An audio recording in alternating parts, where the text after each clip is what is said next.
Buenos días a todos. ¿Se escucha bien? Sí, ¿no? Bueno. Bueno, más allá de los nervios y las cosas que para uno que no siempre habla están, siempre es muy lindo y de mucha bendición realmente poder compartir libremente, como decía el ruso, la palabra de Dios. En mi caso les voy a compartir lo que Dios puso en mi corazón en este tiempo, en estas semanas de estudio, que también, bueno, Vicky me soportó estas semanas, bueno, porque hay que dedicarle tiempo y por ahí es complicado. Y Dios me habló, Dios puso palabras en mí al afrontar este texto puntual que nos toca hoy.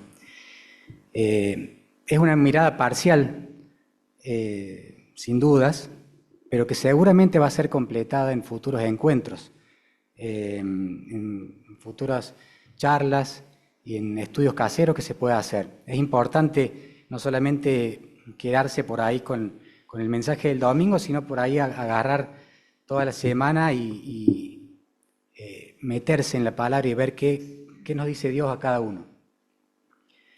Hoy nos toca, como decía Germán, Hebreos capítulo 2, versículos 5 al 9, por si quieren ir abriendo la palabra.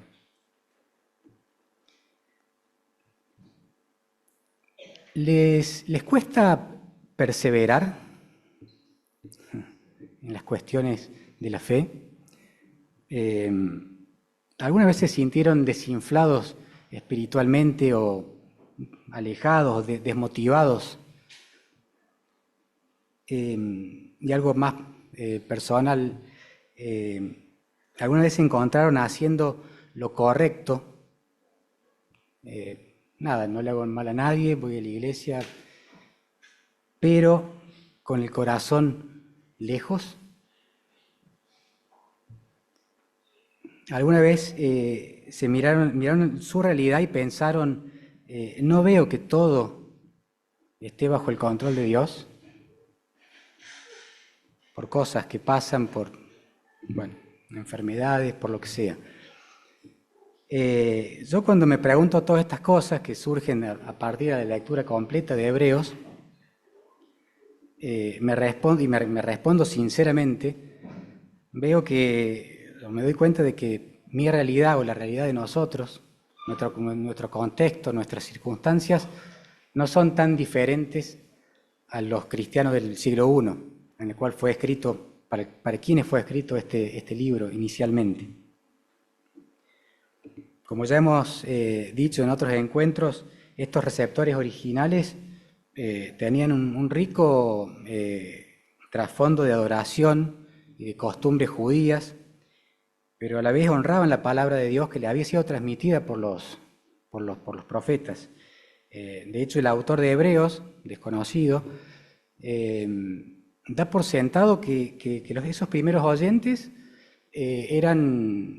conocían la palabra, tenían un extenso conocimiento de la palabra. De hecho, pone en todo el libro de Hebreos más de 30 o 35 citas puntuales del Antiguo Testamento.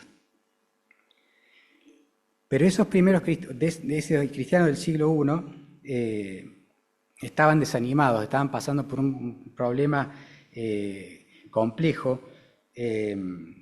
Jesús había sido rechazado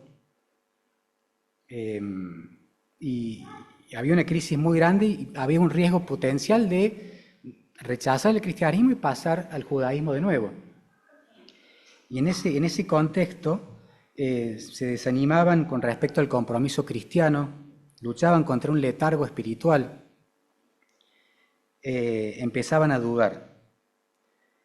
Se habían alejado de esa manera correcta de pensar y de vivir. Entonces yo pensaba, nada muy distinto a nosotros. Entonces, nosotros también tenemos la palabra, nosotros también conocemos.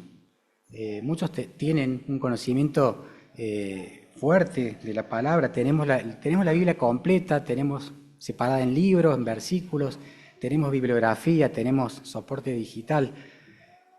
Y sin embargo, al igual que aquellos cristianos, muchas veces nos desanimamos, muchas veces nos enfriamos con respecto al compromiso cristiano. Cuando aparecen las pruebas, cuando aparecen los problemas, por ahí nos desenfocamos de lo importante y nos enfocamos en eso, ¿no? En los problemas. Y a veces en nuestras situaciones personales, eso lo digo por mí, no pareciera que Cristo tiene el control de todas las cosas. Y nos cuestionamos, y me cuestionan. Entonces, el libro de Hebreos decide tratar este tema de manera urgente, tanto, digamos, para los hermanos del siglo I como para nosotros hoy, porque la palabra de Dios es viva, no tiene, tiene una vigencia temporal, y así como les habló a los primeros cristianos de ese siglo, nos habla a nosotros hoy, aquí, ahora. Y va a venir a decirnos que Jesús es superior a todos, es superior a todo. De alguna manera el libro de Hebreos nos dice, paren un poquito, o sea, no pierdan el foco, acá lo importante es Jesús. Y de esa manera va a empezar entonces diciendo que Cristo es superior a los profetas, que es la imagen misma de lo que Dios es, y que está sentado a la diestra de Dios, en los primeros versículos. Luego que Cristo es superior a los ángeles. Hoy estamos en eso, que nos introdujo Germán hace un par de domingos. Luego nos dirá que Cristo es superior a Moisés, en capítulos 3 y 4. Y así va a ir dando una serie de explicaciones respecto de la supremacía de Cristo. Y también va a intercalar exhortaciones, como la que vimos el domingo pasado, para animarnos a permanecer y prevalecer en la fe. Con esta breve introducción, con estas preguntas que nos hacemos, afrontemos entonces el texto que nos toca hoy. Abrimos la palabra entonces en Hebreos 2, 5 al 9. Yo le voy a leer en la versión Dios habla hoy. Dios no ha puesto bajo la autoridad de los ángeles ese mundo futuro del cual estamos hablando. Al contrario, en un lugar de la Escritura alguien declara, ¿qué es el hombre? ¿Qué es el ser humano? ¿Por qué lo recuerdas y te preocupas por él? Por un poco de tiempo lo hiciste algo menor que los ángeles, pero lo coronaste de gloria y honor. Todo lo sujetaste debajo de sus pies. Así que al sujetarlo todo debajo de sus pies, Dios no dejó nada sin sujetarlo. Sin embargo, todavía no vemos que todo le esté sujeto. Pero vemos a Jesús, a quien Dios hizo algo menor que los ángeles por un poco de tiempo, está coronado de gloria y honor a causa de la muerte que sufrió. Dios en su amor quiso que experimentara la muerte para bien de todos. Bien, hasta acá el autor de Hebreos nos ha mantenido un enfoque sobre la exaltación de la posición, o la exaltada posición del Hijo de Dios. Nos habló de Jesús como el resplandor glorioso de Dios, como el que sostiene todas las cosas con la palabra poderosa, que está sentado, reinando a la diestra de Dios. Y ahora, en este pasaje, el enfoque se traslada a la encarnación. Nos habla de Jesús, el hombre.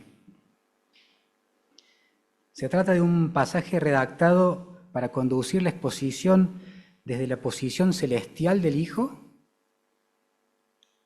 hacia su ministerio terrenal. Y acá abro una ventanita para lo que va a decir la luz el domingo que viene, porque ya pasamos a ese ministerio terrenal. Y para ello, fiel a su formación, el autor de Hebreos va a recurrir al Nuevo Testamento y nos va a traer, introduce acá en lo que hemos leído, el versículo 5, 6 al 8, un juego armónico de dos salmos, el Salmo 110, 1 y el Salmo 8. Veamos. Versículo 5. Comienza diciendo, Dios no ha puesto bajo la autoridad de los ángeles ese mundo futuro del cual estamos hablando. En otra versión dice que Dios no puso bajo el dominio de los ángeles el mundo venidero del que estamos hablando. ¿Dónde venimos hablando del mundo venidero? O sea, el domingo pasado no hablábamos de eso. ¿Qué es el mundo venidero? Bueno, un poco lo que decía Germán, ¿no? El autor de Hebreos retoma su exposición respecto a la supremacía de Cristo sobre los ángeles, que había dejado el final del capítulo 1. En el final del capítulo 1, en Hebreos 1:13, dice, Dios nunca dijo a ninguno de sus ángeles, siéntate a mi derecha hasta que yo haga de tus enemigos el estrado de tus pies. Y justamente ese, hasta que yo haga de tus enemigos el estrado de tus pies, hace expresa referencia al mundo futuro, al mundo venidero. Y es ni más ni menos que la transcripción textual del Salmo 110. El Salmo 110 dice, mi Dios le dijo a mi Señor, no a los ángeles, mi Dios le dijo a mi Señor, siéntate a mi derecha hasta que yo haga de tus enemigos el estrado de tus pies. Entonces, ¿qué es el mundo venidero? Es esa realidad futura que estará bajo el gobierno pleno de Cristo.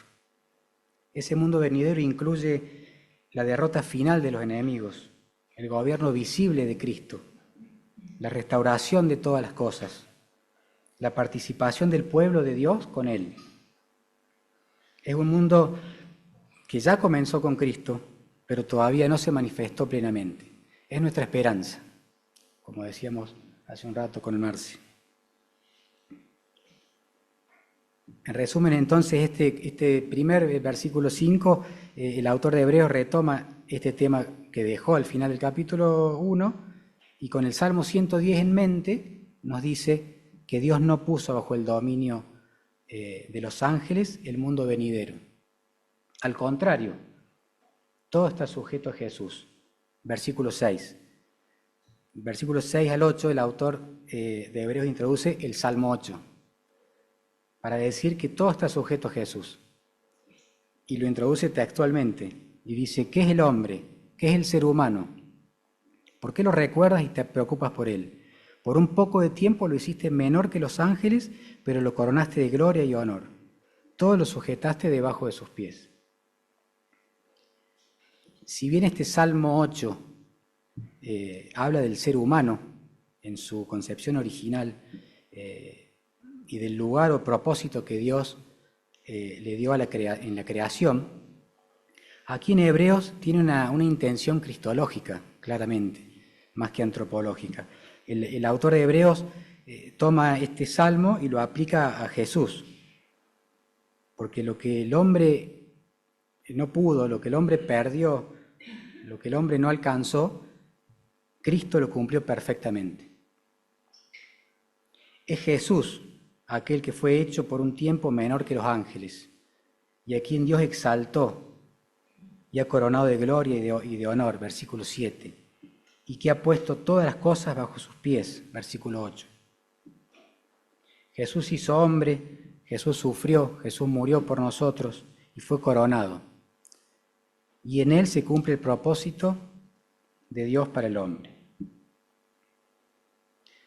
O sea, estos dos salmos que son usados para dejar bien en claro que todas las cosas fueron puestas debajo de los pies de Jesús, sujetas a Él. Ahora bien, cuando uno lo analiza bien, parece que estos dos salmos se contradicen en un punto crucial. Ambos hablan de la sujeción de todas las cosas a Cristo, pero parecen aludir a distintos periodos de tiempo. El Salmo 110 mira el futuro, porque dice, hasta que ponga a tus enemigos por estrado de tus pies, mientras que el Salmo 8 habla de esta sujeción como un hecho consumado. Todo lo sometiste ya a su dominio. Entonces la pregunta que surge, que clara, es si han sido todas las cosas sometidas ya al Hijo o este dominio aguarda a un momento futuro. Y el autor de Hebreos se encarga de disipar esa duda, claramente. En el versículo 8, segunda parte, básicamente dice, es ambas cosas. Han sido todas las cosas sometidas al Hijo y ese dominio aguarda un momento futuro. El versículo 8, segunda parte, dice, así que al sujetarlo todo debajo de sus pies, Dios no dejó nada sin sujetarlo. Sin embargo, todavía no vemos que todo lo esté sujeto. En primer lugar, deja claro que Dios ha puesto todas las cosas bajo los pies de Jesús, como sugiere el Salmo 8. Y en la segunda parte señala, sin embargo, que todavía no vemos que todo esté sujeto, reafirmando la posición o lo que dice el Salmo 110. Y en varios pasajes de la Biblia, en varios pasajes del Nuevo Testamento, se presenta la exaltación de Cristo como un hecho consumado, ¿sí? Es decir, siguiendo lo que decíamos del Salmo 8. Y, por ejemplo, en 1 Pedro 3:22, que hablando de Jesucristo, dice, quien habiendo subido al cielo está a la diestra de Dios y a Él están sujetos ángeles, autoridades y poderes. Están sujetos ya. Y en otros pasajes del Nuevo Testamento, ahora basados en el Salmo 110, también hablando de la sujeción de todas las cosas, lo hace como un acontecimiento futuro. Por ejemplo, 1 Corintios 15, del 25 al 26, porque Cristo tiene que reinar hasta que todos sus enemigos estén debajo de sus pies, y el último enemigo que será derrotado es la muerte. Este pasaje es como que está en el futuro. Entonces, esta tensión que se da entre el ya y el pero todavía no, entre aquello que es una realidad presente, consumada, y lo que todavía no se ve, expresa la realidad en la que vivimos los cristianos. Nosotros vivimos entre el ya y el todavía no. Es decir, el reino de Cristo ya comenzó, pero no será una completa realidad hasta su plena consumación al final en el mundo venidero.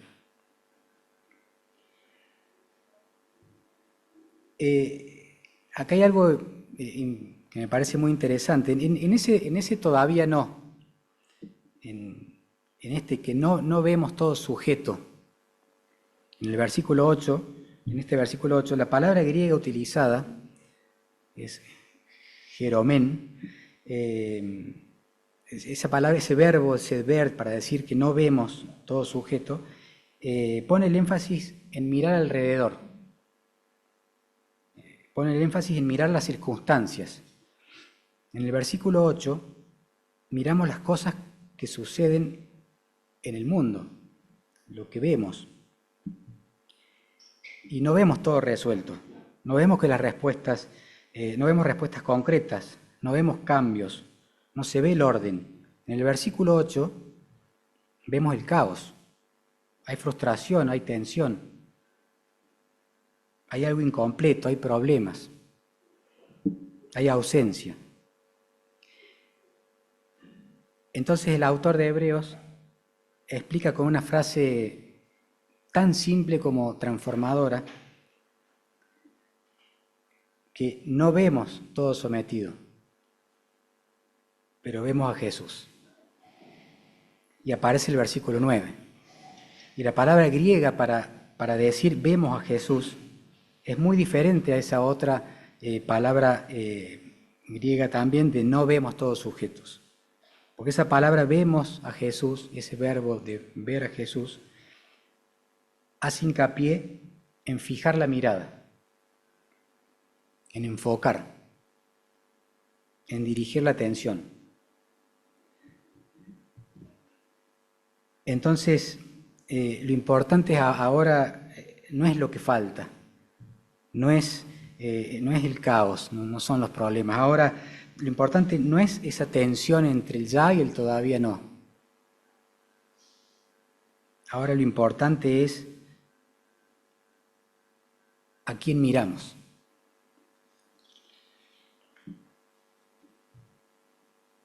Vemos a Jesús. Jesús, que se hizo hombre, sufrió, murió por nosotros y está coronado de gloria y de honor. Dios en su amor quiso que experimentara la muerte para bien de todos. Vemos a Jesús en su encarnación y en su exaltación. Mi pregunta, hermanos, es, ¿vemos a Jesús? ¿Dónde está puesta nuestra mirada? ¿Dónde estamos enfocando?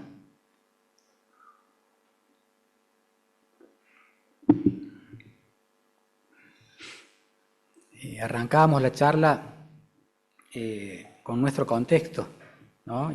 y el de los primeros, los cristianos del siglo I, y decíamos que muchas veces nos desmotivamos, aparecen pruebas, aparecen problemas, y vemos esas circunstancias propias, vemos como los alrededores, digamos, y vemos injusticia, vemos dolor, vemos pecado, vemos debilidad. Y nos preguntamos, ¿dónde está ese todo sujeto a sus pies? Y muchas veces nos quedamos en el versículo 8. Pero Dios sigue escribiendo el versículo 9.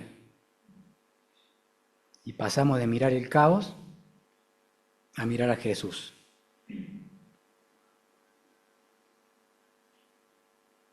Aparece nuestro Señor, Jesucristo, perfecto, y se hace hombre. Jesús, el que sí obedeció, el que sí vivió perfectamente, el que sí fue coronado, el que sí está sentado a la diestra de Dios. Ante tal cosa extraordinaria, entonces, repito, lo importante no es lo que falta. Lo importante no es esa tensión entre el ya y el todavía no. Ahora lo importante es a quién miramos. ¿Miramos a Jesús? ¿Estamos mirando a Jesús?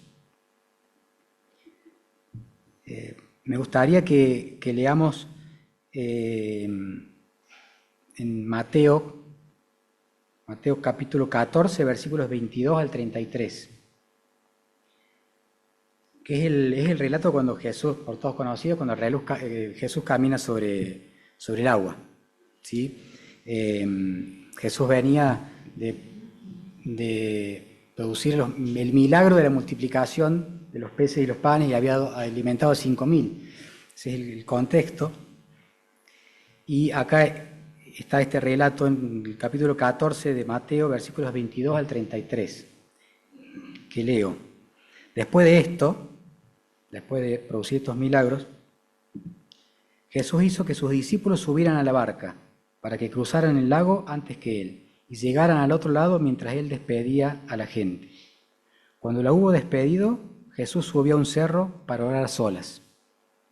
Al llegar la noche, estaba allí él solo, mientras la barca ya iba bastante lejos de tierra firme.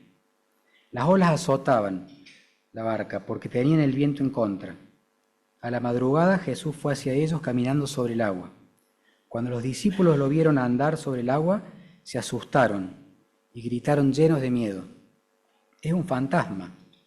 Pero Jesús les habló diciéndoles: «Calma, no tengan miedo, soy yo». Entonces Pedro le respondió: «Señor, si eres tú, ordena que yo vaya hasta ti sobre el agua». «Ven», dijo Jesús. Pedro entonces bajó de la barca y comenzó a caminar sobre el agua en dirección a Jesús. Pero al notar la fuerza del viento, tuvo miedo. Y como comenzaba a hundirse, gritó: «Sálvame, Señor». Al momento, Jesús lo tomó de la mano. Quiero remarcar esto. Al momento, Jesús lo tomó de la mano. Y le dijo: «Qué poca fe tienes, ¿Por qué dudaste? En cuanto subieron a la barca, se calmó el viento. Entonces los que estaban en la barca se pusieron de rodillas delante de Jesús y le dijeron: en verdad, tú eres el Hijo de Dios.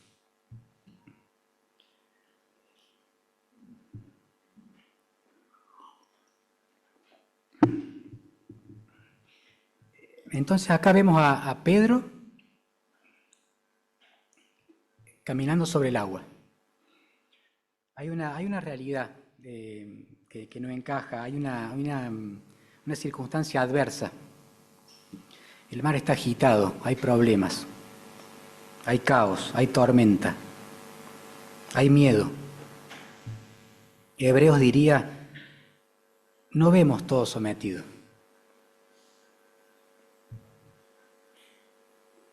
Jesús está presente, Jesús viene caminando sobre el agua. El Jesús que ya tiene Jesús ya tiene dominio sobre la situación, sobre aquello que genera caos. Ya tiene dominio sobre la situación, ya tiene dominio sobre el problema, ya tiene dominio sobre el mar, ya tiene dominio sobre el viento. Hebreos diría: vemos a Jesús coronado. Todo le está sujeto. Entonces, la mirada, ¿no? El enfoque define todo. Mientras Pedro mira a Jesús, camina. Pero al ver el fuerte viento, al ver las circunstancias, al ver los alrededores, al ver el problema, tuvo miedo y se hundió. Al ver el caos, al ver las olas, tuvo miedo y se hundió. No cambió nada en realidad. No cambió la tormenta, hasta ahí por lo menos. No cambió el mar, no cambió la situación, no cambió la profundidad del mar, supongo, no cambió la oscuridad, cambió la mirada. Hebreo nos enseña que el problema no es la realidad, lo que vemos alrededor. El problema es dónde miramos. Jesús camina sobre el agua, Jesús está ya al lado nuestro. Jesús ya tiene el control total de todas las cosas. El reino de Cristo ya está presente, pero todavía no.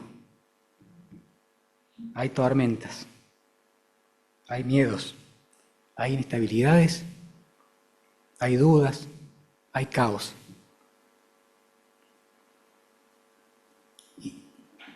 Y en el mientras tanto,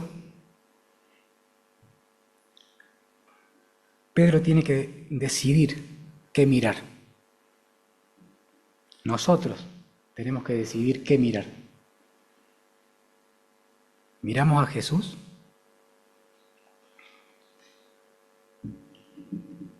Porque mientras Pedro miró a Jesús, caminó sobre lo que lo hundía. Y cuando dejó de mirar, se hundió en lo mismo que estaba debajo de sus pies. El mensaje de hoy es muy simple y a la vez profundo. Es práctico, es directo. El mensaje de hoy es: volvamos a mirar a Jesús. Pero acá hay algo muy lindo también que quiero resaltar. La palabra de Dios no es condenatoria. Si hoy no estamos mirando a Jesús, o si nos cuesta prevalecer en la fe, si nos cuesta, si nos quedamos en las circunstancias, si estamos desmotivados, si tenemos el corazón lejos, si no veo que todo esté bajo el control de Dios, si nos quedamos en el versículo 8, le pidamos a Dios su ayuda. Pedro dejó de mirar.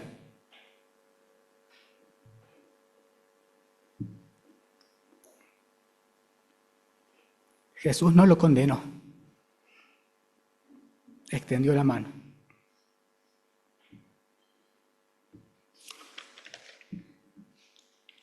Leo de nuevo esa parte.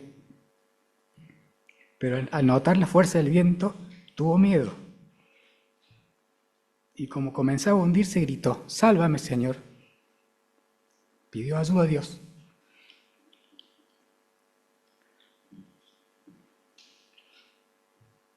Al momento Jesús lo tomó de la mano. Al momento Jesús lo tomó de la mano. Jesús extiende la mano. Dios no se aleja de nosotros. Dios no se alejó y no se aleja. Sigue extendiendo su mano. Sigue escribiendo el versículo 9.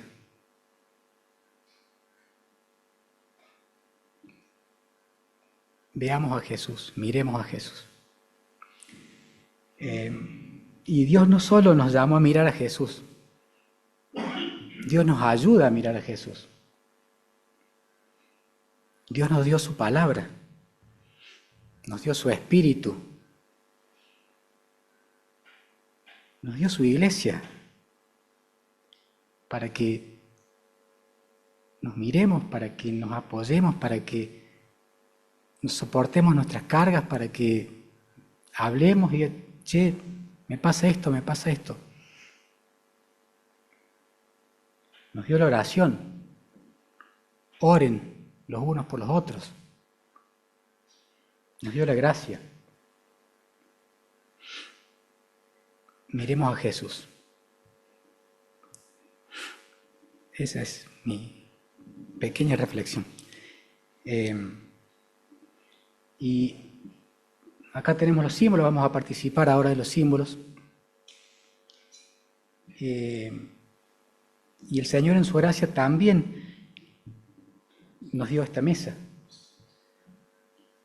para volver a mirarlo. Hagan esto en memoria de mí. Volver a mirarlo, volver a mirarlo. Mientras participamos de estos símbolos, la propuesta es mirar a Jesús, el que se hizo hombre, el que padeció la muerte por nosotros, el que fue coronado de gloria y honra, al que hoy vive y reina. Nos enfoquemos en Él. El pan nos habla de su cuerpo entregado en favor nuestro, de su cuerpo partido en favor nuestro. La copa nos habla de su sangre, también derramada a nuestro favor. La mesa nos habla de su amor. Estamos todos alrededor de la mesa. Miremos a Jesús.